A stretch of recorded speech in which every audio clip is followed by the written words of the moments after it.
Interview. Hey everybody, Shamakin is here at THQ Gamers Week, where we have just seen one of THQ's biggest upcoming titles for the year, Red Faction Armageddon. I've got Jim Boone from Volition, who's here to tell us a few things about it. Jim, first question I've got for you. Red Faction Guerrilla was obviously a big critical success. So tell us about how you guys approached the sequel here with that always delicate balance of trying to maintain what made the last game so good, but also, you know, making sure that it doesn't get stale, that you infuse new elements into it. Absolutely, yeah. That was really important for us early on, is to try to make sure that we did something that was going to be fresh for people, but anyone that was a big fan of Red Faction Guerrilla would still have some fun with the game. And so what we did very early on was to set about trying to figure out what is it that people really liked about Red Faction Guerrilla, and then what areas could we then take some liberties with and try some different things out with. So a perfect example of that would be the open world aspect of Red Faction Guerrilla. A lot of people really love that sort of element to it, but when we really started talking to fans of the series, what we found out was that people didn't like the traveling from one spot to the other quite as much, because it was maybe a little bit less featured. You know, you're in your vehicle just getting from one spot to the other to then go have all kinds of crazy fun. So we felt like that was an area where we could do something a little bit different than what we did with Red Faction Guerrilla, and really just try to put all the content, you know, back to back, as close together as we possibly could. I'm sure some of those initial brainstorming sessions where you guys tried to come up with new weapons for Armageddon here were a lot of fun.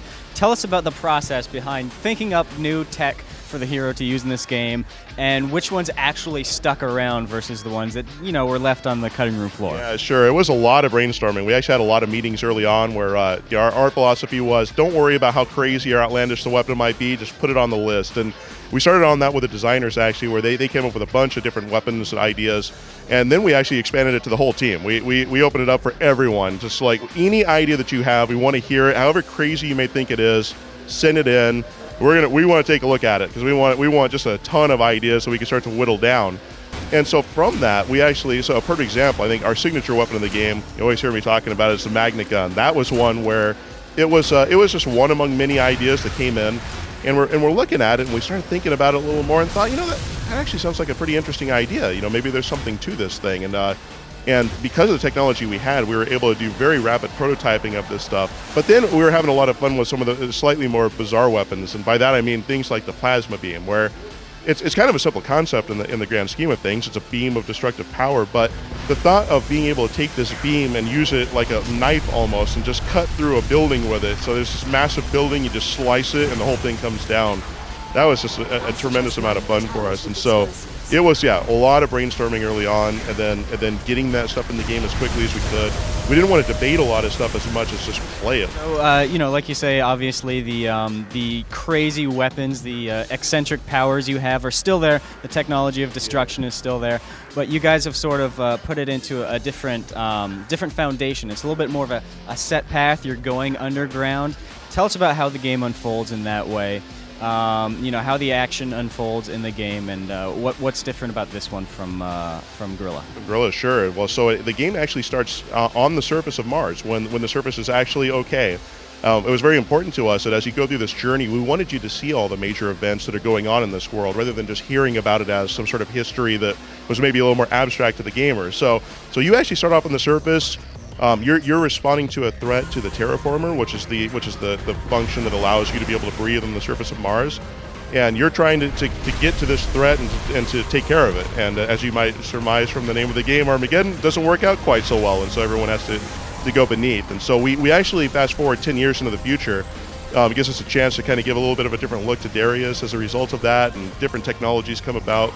And it's a lot of fun at that point to figure out, okay, now they've rebuilt the world, and you kind of start to learn what's going on in that, just in time for it to all be turned upside down again when the aliens come through. And so we really want to take the player on a journey. The way I was always talking about it is that as Darius is going through, the main character, as he's going through the game and learning what's going on and trying to figure out what to do, the gamer is doing exactly the same thing. You're not quite sure what's happening. You're not quite sure what these enemies are. Neither is Darius. You're both learning at the same time. And so it's very immersive that way as you're going through it and trying to learn from one step to the next. Now we've talked a lot about the general aspects of the game. Let's talk a little bit about the specifics of the content that you guys are showing here at THQ Gamers Week. What sort of missions are you showing, and how do they fit into the overall context of Red Faction Armageddon? Sure. So one of the things that we have we're pretty excited about is the first mission of the game, where you actually see the surface of Mars the way very similar to how it was in Red Faction Guerrilla. The air is perfectly breathable, and you will see the events that take place in terms of how the terraformer is destroyed. So that's the very first mission that you guys will get a chance to check out. After that, the second mission that you guys are going to see takes place a little bit later in the game, and this is after Darius has gotten out of the alien-infested area, their home area, basically. He's escaped from it. He's barely survived, and now he's trying to find out what has happened in the world, because he hasn't had any contact with the outside world, and so he's not sure, have the aliens gotten out? Is everything okay? He has no idea. And again, as we say from the name, everything has gone to hell. It is Armageddon, and they did get loose. And so this is an opportunity to see what Darius sees as he finally gets to civilization and learns what has happened to his world. Then the third mission is actually a chance for people to try out our EXO. It's the Red Faction Leo, our 16-foot tall, crazy machine of destruction. Yeah, it's a little taste of that, where you're going to be able to go through and be able to use its machine guns, its rockets. You'll be able to shoulder bash through structures. I mean, it will destroy things itself. It's a lot of fun to be able to go through it, and so that'll be the final mission for you guys to be able to check out. All right, cool. Well, Jim, I appreciate your time very much. Can you finish us off by letting us know when Armageddon is going to be out in stores and the platforms it'll be out on? You bet. It's going to be available in May of 2011, and it'll be available on the Xbox 360, PlayStation 3, and PC. Thanks a lot, Jim. Thank you very much. Appreciate it. Sure. There you guys have it, Red Faction Armageddon. Keep an eye out for more coverage.